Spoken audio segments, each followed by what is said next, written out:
ਦਰਸ਼ਕੋ, break ਤੋਂ ਬਾਅਦ ਤੁਹਾਡਾ ਸਭ ਦਾ ਨਿੱਘਾ ਸਵਾਗਤ ਹੈ। ਹੁਣ ਆਪਾਂ ਗੱਲਬਾਤ ਕਰਾਂਗੇ ਇਸ ਵਾਲੇ ਸੈਗਮੈਂਟ ਦੇ ਵਿੱਚ ਕਿ ਕਿਸ ਤਰ੍ਹਾਂ ਇਕਨੋਮਿਕ ਟਾਈਮਜ਼ ਦੀ ਇੱਕ ਖਬਰ ਅਨੁਸਾਰ ਗੁਜਰਾਤ ਵਿੱਚ ਗਊ ਮੂਤਰ ਦੀ ਮੰਗ ਹੈ ਉਹ ਬਹੁਤ ਵੱਧ ਰਹੀ ਹੈ। ਰੋਜ਼ਾਨਾ ਜੋ 6000 ਲੀਟਰ ਤੋਂ ਜ਼ਿਆਦਾ ਗਊ ਮੂਤਰ ਵੇਚਿਆ ਜਾ ਰਿਹਾ ਹੈ। ਇਹ ਮੰਗ ਵਧਣ ਦਾ ਕਾਰਨ ਇਹ ਹੈ ਕਿ ਹਿੰਦੂ ਤਵੀਆਂ ਦਾ ਇਹ ਝੂਠ ਪ੍ਰਚਾਰ ਹੋ ਰਿਹਾ ਹੈ ਕਿ ਗਊ ਮੂਤਰ ਨਾਲ ਕਰੋਨਾ ਵਾਇਰਸ ਨਹੀਂ ਹੁੰਦਾ। ਇਸ ਉੱਪਰ ਆਪਾਂ ਡਾਕਟਰ ਸਾਹਿਬ ਕੋਲੋਂ ਉਹਨਾਂ ਦੇ ਵਿਚਾਰ ਸੁਣਨ ਜਾ ਰਹੇ ਹਾਂ। ਸੋ ਅਸੀਂ ਚਾਹਾਂਗੇ ਕਿ ਤੁਸੀਂ ਸਾਡੇ ਨਾਲ ਇਸੇ ਤਰ੍ਹਾਂ ਹੀ ਬਣੇ ਰਹਿਣਾ। ਦੇਖਣ ਸੁਣਨ ਲਈ ਲਿਖਣ ਲਈ ਤੁਹਾਡਾ ਸਭ ਦਾ ਬਹੁਤ ਬਹੁਤ ਸ਼ੁਕਰੀਆ ਜੀ। ਡਾਕਟਰ ਸਾਹਿਬ ਕੀ ਕਹਿਣਾ ਚਾਹੋਗੇ? ਦੇਖੋ, ਜਦੋਂ ਮੁਸੀਬਤ ਹੁੰਦੀ ਹੈ, ਜਿਵੇਂ ਅਸੀਂ ਪਹਿਲਾਂ ਕਿਹਾ, ਤੋ ਨੇਕੀ ਕਰਨ ਵਾਲੇ ਇਨਸਾਨ ਦੀ ਨੇਕੀ ਕਰਨ ਦੀ ਚਾਹਨਾ ਹੋਰ ਵੀ ਇੰਟੈਂਸ ਹੁੰਦੀ ਹੈ, ਔਰ ਜਿਹੜਾ ਬਦੀ ਵਾਲਾ ਉਹ ਬਦੀ ਕਰਦਾ ਹੈ। ਔਰ ਜਿਹਨੇ ਗਲਤ ਫਹਿਮੀਆਂ ਜਾਂ ਜਿਹਨੇ ਭਰਮ ਫੈਲਾਣਾ ਹੈ, ਜਿਸਨੇ ਫਰਾਡ ਕਰਨਾ ਹੈ, ਜਿਹਨੇ ਝੂਠ ਵੇਚਣਾ ਹੈ, ਝੂਠ ਪਰੋਸਣਾ ਹੈ, ਕਿਉਂਕਿ ਮੁਸੀਬਤ ਦੇ ਵੇਲੇ ਇਨਸਾਨ ਕਿਤੇ ਨਾ ਕਿਤੇ ਵਲਨਰੇਬਲ ਹੁੰਦਾ ਹੈ। ਔਰ ਜਿਵੇਂ ਪੰਜਾਬੀ ਦੇ ਵਿੱਚ ਕਹਿੰਦੇ ਨੇ ਕਿ ਮਰੀਜ਼ ਦੇ ਕੰਨ ਵੈਰੀ, ਜਦੋਂ ਕੋਈ ਬਿਮਾਰ ਹੁੰਦਾ ਉਹਦੇ ਸਭ ਤੋਂ ਵੱਡਾ ਐਨਮੀ ਉਹਦੇ ਕੰਨ ਹੁੰਦੇ ਨੇ। ਕਿਉਂਕਿ ਤੁਰੇ ਜਾਂਦੇ ਵੀ ਜੇ ਕੋਈ ਕਹਿ ਦਿੰਦਾ ਹੈ ਕਿ ਜੀ ਆਹ ਤੁਸੀਂ ਜੇ ਕਰ ਲਓ ਤੇ ਠੀਕ ਹੋ ਜਾਏਗਾ, ਤਾਂ ਬਿਨਾਂ ਸੋਚੇ ਉਹਨੂੰ ਲੱਗਦਾ ਹੈ ਕਿ ਵੀ ਕੋਈ ਨਹੀਂ, ਇਹ ਵੀ ਕਰਕੇ ਹੀ ਦੇਖ ਲੈਂਦੇ। ਹਾਂ, ਔਰ ਇਸ ਵੇਲੇ ਇਸ ਕਰੋਨਾ ਵਾਇਰਸ ਦੀ ਆੜ 'ਚ ਜਿੰਨਾ ਇਹਨਾਂ ਹਿੰਦੂ ਤਵੀਆਂ ਨੇ ਝੂਠ ਭਰਮ ਔਰ ਗਊ ਮੂਤਰ ਪਾਰਟੀਆਂ ਲਖਨਊ ਦੇ ਵਿੱਚ ਪਹਿਲਾਂ ਹੋਈ, ਫਿਰ ਦਿੱਲੀ ਦੇ ਵਿੱਚ ਹੋਈ। ਔਰ ਇਹ ਖਬਰ ਜਿਹੜੀ ਮੈਂ ਪੜ੍ਹ ਰਿਹਾ ਕਿਸੇ ਸੋਸ਼ਲ ਮੀਡੀਆ ਦੀ ਖਬਰ ਨਹੀਂ ਹੈ, ਦਾ ਇਕਨੋਮਿਕ ਟਾਈਮਸ, ਜਿਹੜੀ ਇੱਕ ਰੈਪੂਟੇਬਲ ਜਿਹਨੂੰ ਦੁਨੀਆ ਭਰ ਦੇ ਵਿੱਚ ਦੇਖਿਆ ਜਾਂਦਾ ਹੈ, ਔਰ ਉਸ ਦਾ ਟਾਈਟਲ ਹੀ ਇਹ ਖਬਰ ਦਾ ਇਹ ਹੈ ਕਿ thousands of liters of cow urine consumed in Gujarat daily। ਰੋਜ਼ਾਨਾ ਗੁਜਰਾਤ ਦੇ ਵਿੱਚ ਹਜ਼ਾਰਾਂ ਲੀਟਰ ਜਿਹੜਾ ਗਾਂ ਦਾ ਮੂਤਰ ਇਹਦਾ ਇਸਤੇਮਾਲ ਹੋ ਰਿਹਾ।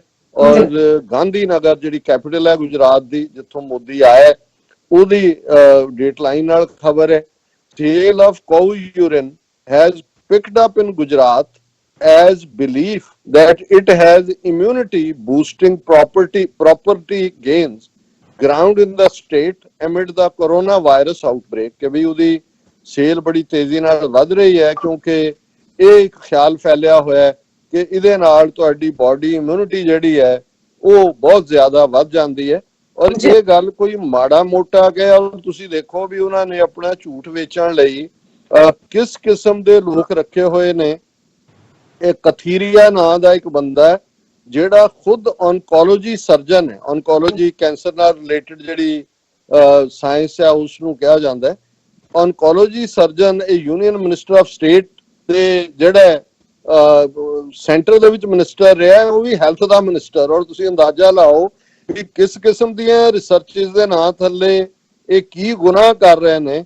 ਔਰ ਜਦੋਂ ਇਸ ਗੱਲ ਬਾਰੇ ਇਹਨੂੰ ਮਿਸਟਰ ਕਥੇਰੀਆ ਨੂੰ, ਜਿਹੜਾ ਇਸ ਮੁਹਿੰਮ ਨੂੰ ਹੈਡ ਕਰਦਾ, ਪੁੱਛਿਆ ਗਿਆ ਤੇ ਉਹਦੇ ਲਫ਼ਜ਼ ਐਗਜ਼ੈਕਟ ਕੋਟ ਅਨਕੋਟ ਨੇ, apart from improving digestion, Gaumutra strengthens the lymphocytes and its reach in antioxidants, said Katharia, an oncology surgeon who was also Union Health Minister। फिर उन्हें क्या, use of cow urine kills bacteria and would definitely be helpful in fighting the coronavirus। ਇਹ health minister ਔਨਕੋਲੋਜੀ surgeon ਦੇ ਮੂੰਹੋਂ ਇਹਨੂੰ promote ਕਰਨ ਲਈ ਕਹਾ ਰਹੇ ਨੇ ਕਿ ਇਹਦੇ ਨਾਲ ਤੁਹਾਡਾ ਜਿਹੜੀ ਮਿਹਦ ਹੈ, ਹਾਜ਼ਮੇ ਦੀ ਤਾਕਤ ਮਜ਼ਬੂਤ ਹੁੰਦੀ ਹੈ, ਇਹ ਤੁਹਾਡੇ ਜਿਹੜਾ ਉਹ ਲਿੰਫੋਸਾਈਟਸ ਨੂੰ ਬੜਾ ਮਜ਼ਬੂਤ ਕਰਦਾ ਹੈ, ਐਂਟੀਆਕਸੀਡੈਂਟ ਜਿਹੜੇ ਨੇ ਇਹਦੇ ਨਾਲ ਬਣਦੇ ਨੇ, ਔਰ ਇਹ ਬੈਕਟੀਰੀਆ ਨੂੰ ਵੀ ਮਾਰ ਦਿੰਦਾ ਹੈ।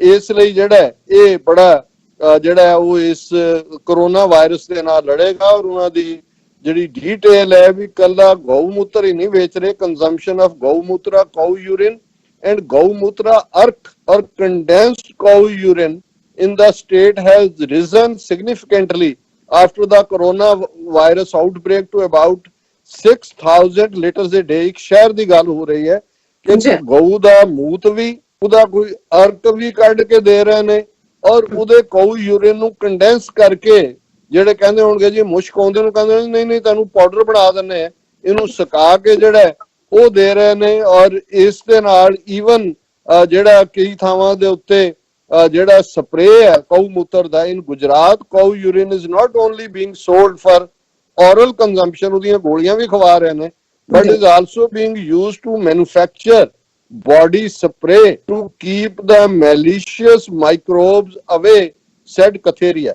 ਇਹ ਕਹਿੰਦਾ ਜੀ ਅਸੀਂ ਉਹਦਾ ਸਪਰੇ ਵੀ ਬਣਾ ਦਿੱਤਾ ਬੋਡੀ ਤੇ ਕਰਨ ਦੇ ਲਈ, ਤਾਂ ਕਿ ਇਹ ਜਿਹੜੇ ਮਾਈਕਰੋਬ ਨੇ ਇਹਨਾਂ ਸਾਰਿਆਂ ਨੂੰ ਉਹ ਦੂਰ ਰੱਖੇ।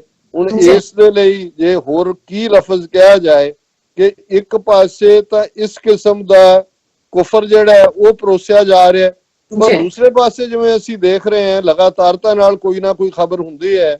ਜਦੋਂ ਉਸ ਦਿੱਲੀ ਦੇ ਸ਼ਾਹੀਨ ਬਾਗ ਦੇ ਵਿੱਚ ਲੰਬਾ ਪ੍ਰੋਟੈਸਟ ਚੱਲ ਰਿਹਾ ਸੀ ਸਿਟੀਜ਼ਨਸ਼ਿਪ ਅਮੈਂਡਮੈਂਟ ਐਕਟ ਦੇ ਖਿਲਾਫ, ਤੇ ਇੱਕ ਨਾਂ ਜਿਹੜੀ ਯੂਨੀਵਰਸਿਟੀ ਸਟੂਡੈਂਟ ਰਿਸਰਚਰ ਹੈ ਸਫੂਰਾ ਜ਼ਾਰਕਰ, ਇਹ ਦਿੱਲੀ ਦੀ ਰਹਿਣ ਵਾਲੀ ਮੁਸਲਮਾਨ ਬੀਬੀ ਹੈ, ਇਹਦੀ ਆਵਾਜ਼ ਔਰ ਇਹ ਬੜੀ ਅੱਛੀ ਆਰਗੇਨਾਈਜ਼ਰ ਹੈ, ਔਰ ਇਹ ਸਾਰੀ ਉਹਨਾਂ ਨੇ ਜਿਹੜੀ ਜਾਮੀਆ ਮਿਲੀਆ ਇਸਲਾਮੀਆ ਕੋਆਰਡੀਨੇਸ਼ਨ ਕਮੇਟੀ ਹੈ ਉਹਦੀ ਮੈਂਬਰ ਵੀ ਸੀ, ਔਰ ਇਹ ਖਬਰ ਹੈ ਪ੍ਰੋਮੀਨੈਂਟਲੀ ਛਪੀ ਹੋਈ ਕਿ ਸਫੂਰਾ Zargar who was behind anti-CA protest stands accused of being a key conspirator in Delhi riots, and she is charged with anti-terror law, pregnant woman sent to jail।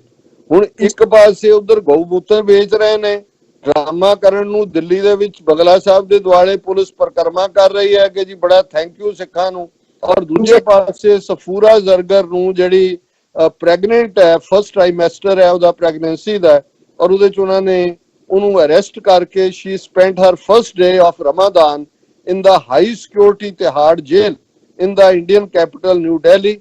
27-year-old is in the second trimester of her first pregnancy, was arrested on April 10 and subsequently charged under the stringent anti-terror law, the Unlawful Activities Prevention Act by the Delhi Police। ਸੋ ਹੁਣ ਇਸ ਤੋਂ ਤੁਸੀਂ ਅੰਦਾਜ਼ਾ ਲਾ ਲਓ ਕਿ ਜਿਹੜਾ ਜਦੋਂ ਅਸੀਂ ਇਹਨਾਂ ਨੂੰ ਨਾਜ਼ੀਆਂ ਦੇ ਨਾਲ ਕੰਪੇਅਰ ਕਰਦੇ ਤੇ ਫਿਰ ਐਸਾ ਕਿਹੜਾ ਫਰਕ ਹੈ ਜਿਹੜਾ ਇਹ ਕਹੀਏ ਕਿ ਇਹ ਨਾਜ਼ੀ ਰਜੀਮ ਨਹੀਂ ਹੈ।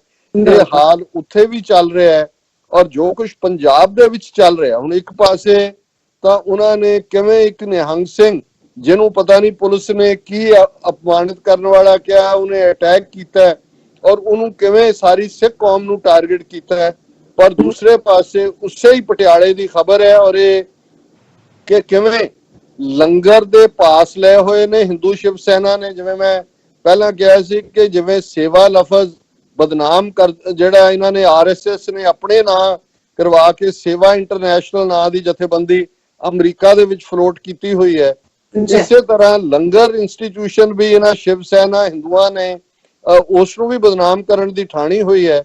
ਔਰ ਪਟਿਆਲੇ ਦੇ ਵਿੱਚ ਲੰਗਰ ਦੇ ਕਰਫਿਊ ਪਾਸ ਲੈ ਕੇ ਕਿਵੇਂ ਲੰਗਰ ਉੱਥੇ ਹੁੱਕਾ ਪਾਰਟੀ ਕੀਤੀ ਗਈ ਸ਼ਿਵ ਸੈਨਿਕਾਂ ਵੱਲੋਂ, ਔਰ ਨਤੀਜੇ ਦੇ ਤੌਰ ਤੇ ਹੁਣ ਇਹ ਸਾਹਮਣੇ ਆਇਆ ਕਿ ਕਿਵੇਂ ਉਹਨਾਂ ਦੇ ਵਿੱਚੋਂ ਕੁਝ ਜਿਹੜੇ ਨੇ ਉਹ ਪੋਜ਼ਿਟਿਵ ਪਾਏ ਗਏ ਨੇ। ਔਰ ਇਸ ਤਰ੍ਹਾਂ ਰਾਜਪੁਰਾ ਔਰ ਪਟਿਆਲਾ ਦੇ ਵਿੱਚ ਜਿੱਥੇ ਇੱਕ ਸਟੇਜ ਤੇ ਕਿਹਾ ਗਿਆ ਸੀ ਪਟਿਆਲੇ 'ਚ ਕਿ ਜੀ ਕੋਈ ਕੇਸ ਨਹੀਂ ਹੈ, ਇਹ ਹੁੱਕਾ ਪਾਰਟੀ ਵਾਲੇ ਜਿਨ੍ਹਾਂ ਨੇ ਕਰਫਿਊ ਪਾਸ ਯੂਜ਼ ਕੀਤੇ ਨੇ ਇਹਨਾਂ ਦੀ ਬਦੌਲਤ ਲੰਗਰ ਕਰਫਿਊ ਦੀ ਇਹ ਜਿਹੜਾ ਉੱਥੇ ਫੈਲਿਆ ਹੋਇਆ ਹੈ ਔਰ ਉੱਥੇ ਕੇਸਾਂ ਦੀ ਗਿਣਤੀ ਵਧਣੀ ਸ਼ੁਰੂ ਹੋਈ ਹੈ। ਪਰ ਜਿਵੇਂ ਸੰਤ ਪਿੰਡਾਂ ਵਾਲੇ ਕਹਿੰਦੇ ਸੀ ਕਿ ਭਾਈ ਇਹ ਇਸ ਮੁਲਕ ਦੇ ਵਿੱਚ ਦੋ ਕਾਨੂੰਨ ਨੇ, ਇੱਕ ਹਿੰਦੂਆਂ ਦੇ ਲਈ ਹੈ, ਇੱਕ ਘੱਟ ਗਿਣਤੀਆਂ ਅਕਲੀਅਤਾਂ ਦੇ ਲਈ ਹੈ। ਔਰ ਇਸ ਕੋਰੋਨਾ ਦੀ ਮੁਸੀਬਤ ਦੀ ਘੜੀ ਦੇ ਵਿੱਚ ਵੀ ਅਸੀਂ ਦੇਖ ਰਹੇ ਹਾਂ ਕਿ ਉਹ ਦੋ ਕਾਨੂੰਨ ਪੂਰੀ ਤਰ੍ਹਾਂ ਦੇ ਨਾਲ ਨਾਫਿਜ਼ ਕੀਤੇ ਜਾ ਰਹੇ ਨੇ। ਗਊ ਮੂਤਰ ਵਿਕ ਰਿਹਾ ਹੈ, ਹੁੱਕਾ ਪਾਰਟੀਆਂ ਹੋ ਰਹੀਆਂ ਨੇ, ਮੰਦਰਾਂ ਦੇ ਵਿੱਚ ਹਜ਼ਾਰਾਂ ਦੇ ਇਕੱਠ ਹੋ ਰਹੇ ਨੇ, ਪਰ ਜੋ ਸਿੱਖਾਂ ਮੁਸਲਮਾਨਾਂ ਦੇ ਨਾਲ ਹੋ ਰਿਹਾ ਉਹ ਅਸੀਂ ਰੋਜ਼ਾਨਾ ਡਿਸਕਸ ਕਰਦੇ ਹਾਂ। ਬਿਲਕੁਲ ਸਰ, ਤੁਹਾਡਾ ਬਹੁਤ ਬਹੁਤ ਸ਼ੁਕਰੀਆ। ਇੱਥੇ ਲੈਣੇ ਬ੍ਰੇਕ। ਵਿਊਅਰਸ ਤੁਸੀਂ ਕਿਤੇ ਨਹੀਂ ਜਾਣਾ, ਮਿਲਦੇ ਹਾਂ ਛੋਟੇ ਬ੍ਰੇਕ ਤੋਂ ਬਾਅਦ।